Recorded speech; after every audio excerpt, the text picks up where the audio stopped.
Digital ലോകത്തെ ഞെട്ടിച്ചുകൊണ്ട് റഷ്യയിൽ നിന്നൊരു സുപ്രധാന വാർത്ത പുറത്തു വന്നിരിക്കുകയാണ്.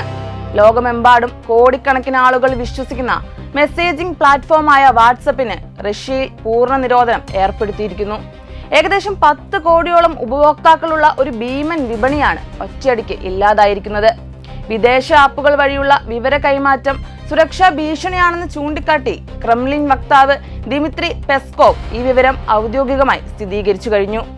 ആഗോള ടെക് ലോകത്ത് വലിയ ചർച്ചകൾക്ക് വഴിവെക്കുന്ന റഷ്യയുടെ കടുത്ത നീക്കത്തിന് പിന്നിലെ കാരണങ്ങൾ നിരവധിയാണ്. ഈ തീരുമാനത്തിന് പിന്നിൽ പ്രധാനമായും രാജ്യത്തിന്റെ സുരക്ഷാ കാരണങ്ങളാണ് അധികൃതർ ചൂണ്ടിക്കാണിക്കുന്നത്. റഷ്യൻ വിവരവിനിമയ നിയന്ത്രണ ഏജൻസിയായ റോസ്കോംനാഡ്സർ നേരത്തെ തന്നെ വാട്സപ്പിന് മുന്നറിയിപ്പുകൾ നൽകിയിരുന്നു. വിദേശ കമ്പനികൾ നിയന്ത്രിക്കുന്ന പ്ലാറ്റ്ഫോമുകൾ വഴി വിവരങ്ങൾ കൈമാറുന്നത് രാജ്യത്തിന് ഭീഷണിയാണെന്നാണ് റഷ്യയുടെ നിലപാട്. ഇതിന് പകരമായി മാക്സ് എന്ന തദ്ദേശീയമായി വികസിപ്പിച്ച ആപ്പ് ഉപയോഗിക്കാൻ സർക്കാർ ജനങ്ങളോട് നിർദ്ദേശിച്ചു കഴിഞ്ഞു. എന്നാൽ ഈ നീക്കത്തിനെതിരെ വലിയ രീതിയിലുള്ള വിമർശനങ്ങളും ഉയരുന്നുണ്ട്. വാട്സപ്പിന്റെ ഏറ്റവും വലിയ പ്രത്യേകതയായ എൻഡ് ടു എൻഡ് എൻക്രിപ്ഷൻ സംവിധാനം പുതിയ മാക്സ് ആപ്പിന് ഇല്ലെന്നതാണ് പ്രധാന പരാതി.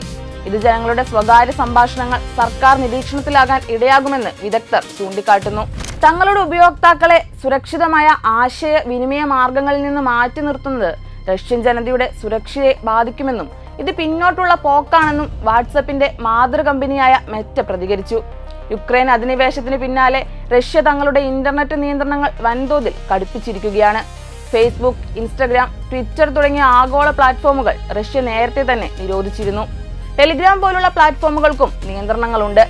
വിദേശ ഡിജിറ്റൽ പ്ലാറ്റ്ഫോമുകളെ പൂർണ്ണമായും ഒഴിവാക്കി രാജ്യത്തെ വിവരവിനിമയ സംവിധാനങ്ങൾ സ്വന്തം നിയന്ത്രണത്തിലാക്കാനുള്ള നീക്കത്തിന്റെ അവസാന ഘട്ടമായാണ് ഈ വാട്സപ്പ് നിരോധനത്തെ ടെക് ലോകം കാണുന്നത്.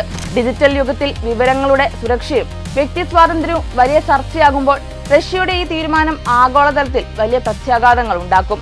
പകരക്കാരനായി എത്തുന്ന മാക്സ് ആപ്പിനെ ജനങ്ങൾ എങ്ങനെ സ്വീകരിക്കുമെന്ന് ലോകം ഉറ്റുനോക്കുന്നു.